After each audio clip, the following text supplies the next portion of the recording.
Hi అండి, hello, welcome to Nandini's official. నేను మీ నందిని అండి. మన ఛానల్ కనుక ఫస్ట్ టైం చూస్తుంటే సబ్స్క్రైబ్ చేసుకోండి. ఇవాళ రెసిపీ వచ్చేసి ఆవకాయ పచ్చడి చూపించబోతున్నాను. ముందుగా ఇలా నీలాలు అంటారు కదా, ఆ మ్యాంగోస్ తీసుకొని శుభ్రంగా కడిగి తుడిచి ఇలా ముక్కలుగా కట్ చేసుకోవాలి. ముక్కలుగా కట్ చేసుకొని ఒక పెద్ద దాంట్లో వేసుకోవాలండి. మనం ఆవకాయ కలుపుకోవటానికి వీలుగా ఉండేదిలాగా. అలాగే ఇప్పుడు 1 కేజీ పచ్చడికి వచ్చి కొలతలు చెప్తానండి నేను. ఇలా మెంతులు కూడా తీసుకొని లైట్గా ఫ్రై చేసుకోవాలండి. ఇలా వేపాలి, ఎక్కువ వేపకూడదు, చేదు వచ్చేసేస్తుంది. ఇలా వేపి ఆరిన తర్వాత మిక్సీ పట్టి చల్లించుకొని పక్కన పెట్టుకోవాలి. ఉప్పు అండి, కేజీ పచ్చడికి వచ్చేసి ఉప్పు 180 గ్రామ్స్ అండి, 180 గ్రాములు పడుతుంది. ఇలా ఉప్పు కూడా నేను మిక్సీ వేసానండి.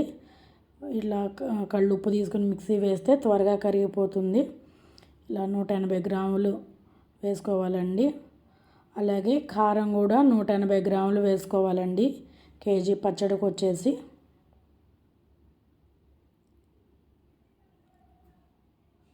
ఇలా ఒకదాని తర్వాత ఒకటి ఇలా వేసుకోవాలండి.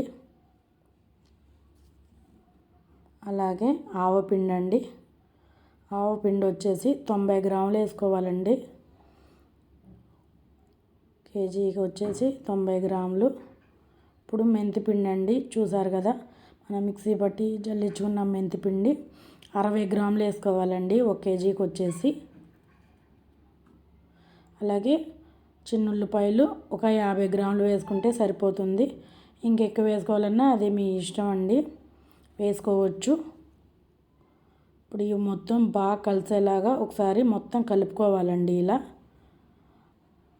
అంతా అడుగు నుండి పైదాకా మొత్తం కలిసేలాగా బాగా మిక్స్ చేసుకున్న తర్వాత ఆయిల్ పోసుకోవాలి. 1 కేజీ ముక్కలకు వచ్చేసి 1/2 కిలో అంటే 250 ml 250 మిల్లీలీటర్ల ఆయిల్ వేసుకోవాలి. నేను కర్నూలు ఆయిల్ తీసుకున్నా అండి. పచ్చడికి ఈ ఆయిల్ అయితే చాలా బాగుంటుంది. ఆయిల్ వేసిన తర్వాత మొత్తం బాగా ఇలా ముక్క పట్టేలాగా బాగా కలుపుకోవాలండి. చూసారు కదా, ఈ విధంగా కలుపుకోవాలి.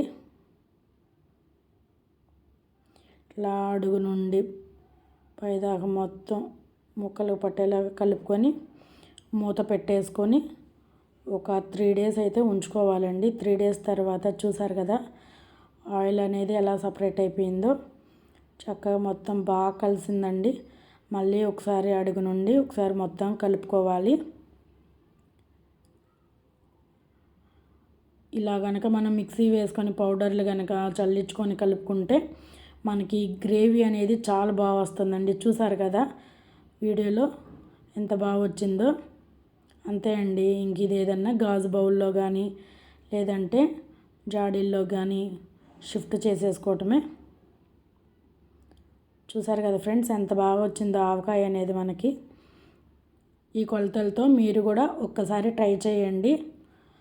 మీకు ఎలా వచ్చిందో కామెంట్ బాక్స్లో కామెంట్ చేయండి. ఈ వీడియో కనుక మీకు నచ్చితే లైక్ చేయండి, షేర్ చేయండి, సబ్స్క్రైబ్ చేయండి. Thank you for watching.